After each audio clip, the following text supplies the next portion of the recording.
चलिए, good morning student. 2026 का important question जो प्रकाश के परावर्तन से संबंधित रिवीजन को लेकर आए हैं। सर्वप्रथम पहले लाइट यानी प्रकाश के बारे में पढ़ते हैं। लाइट कहने का मतलब, प्रकाश कहने का मतलब किसी वस्तु को देखने के लिए हमें प्रकाश की आवश्यकता होती है।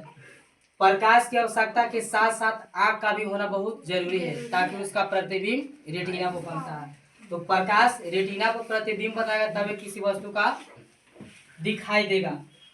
अब प्रकाश किसे कहते हैं? किसी भी वस्तु को देखने के लिए जिसकी सहायता की आवश्यकता होती है उसे हम प्रकाश कहते हैं। प्रकाश स्रोत किसे कहते हैं? प्रकाश स्रोत जिस वस्तु से प्रकाश निकलता है उसे प्रकाश स्रोत कहते हैं। प्रकाश स्रोत के दो भाग होते हैं, एक होता है प्रदीप्त और दूसरा होता है अप्रदीप्त। प्रदीप्त किसे कहते हैं? जिस वस्तु से प्रकाश उत्सर्जित होता है उसे प्रदीप्त कहते हैं। जैसे मान लीजिए कि सूर्य है, चांद है, तारा है, ठीक ना। और अप्रदीप्त कहने पर जिस वस्तु से प्रकाश उत्सर्जित नहीं होता उसे अप्रदीप्त कहते हैं। जैसे पत्थर, ईंट, दीवार, ये सभी अप्रकाश अप्रदीप्त का उदाहरण है, ठीक ना। अब किरण पुंज के बारे में पढ़ते हैं। किरण पुंज कहने का मतलब कि प्रकाश की किरणों को समूह को किरण पुंज कहते हैं। प्रकाश के किरणों के समूह को किरण पुंज कहते हैं। किरण पुंज के तीन पार्ट होते हैं। एक का नाम है अपसारी किरण पुंज, दूसरे का नाम है अभिसारी किरण पुंज, तीसरा का नाम है समानांतर किरण पुंज। अपसारी किरण पुंज की परिभाषा कहने का मतलब कि जिस बिंदु स्रोत से प्रकाश की किरण हमेशा निकलकर फैली हुई चली जाती है उसे अपसारी किरण पुंज कहते हैं। यहाँ से क्वेश्चन पूछता है, ऑब्जेक्टिव पूछता है कि किस प्रकार के किरण पुंज में बीच की दूरी हमेशा बढ़ती है, तो मानेंगे इस स्थिति में अपसारी किरण पुंज।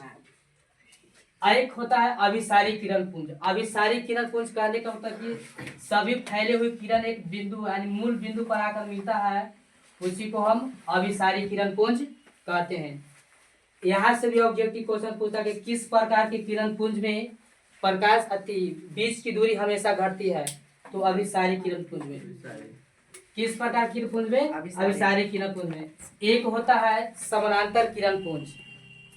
समानांतर किरण पुंज कहने का मतलब है ना कि दो रेखाओं के बीच की दूरी हमेशा समान रहेगा, ठीक ना। जब यहाँ पे समान है तो हमेशा समान रहेगा, इसी को बोलते हैं समानांतर किरण पुंज। यहाँ से भी ऑब्जेक्टिव कभी कभी पूछ लेता है कि किस प्रकार के किरण पुंज में बीच की दूरी हमेशा इक्वल होता है यानी समान होता है, तो मारेंगे अपसारी अति समानांतर किरण पुंज। अब हम लोग पढ़ेंगे प्रतिबिंब के बारे में। क्या चीज के बारे में? प्रतिबिंब के बारे में। प्रतिबिंब की भी परिभाषा कभी कभी पूछा था कि प्रतिबिंब किसे कहते हैं, तो किसी बिंदु स्रोत से आने वाली प्रकाश की किरणें जिस बिंदु पर मिलती है या मिलती हुई प्रतीत होती है उसी को क्या बोलते हैं? प्रतिबिंब कहते हैं। प्रतिबिंब दो प्रकार के होते हैं, एक होते हैं वास्तविक प्रतिबिंब और दूसरा होता है काल्पनिक प्रतिबिंब। वास्तविक प्रतिबिंब कहने का मतलब उसका कटान बिंदु रियल में दिखाई दे तभी वास्तविक प्रतिबिंब होगा। मान लीजिए किसी वस्तु को हमको देखना है, इस वस्तु को देखना है तो हमें प्रकाश चाहिए, रिफ्लेक्ट होकर आएगी हमारी आंखों पर, रेटिना पर प्रतिबिंब बनेगा जिसे वस्तु को देख पा रहे हैं।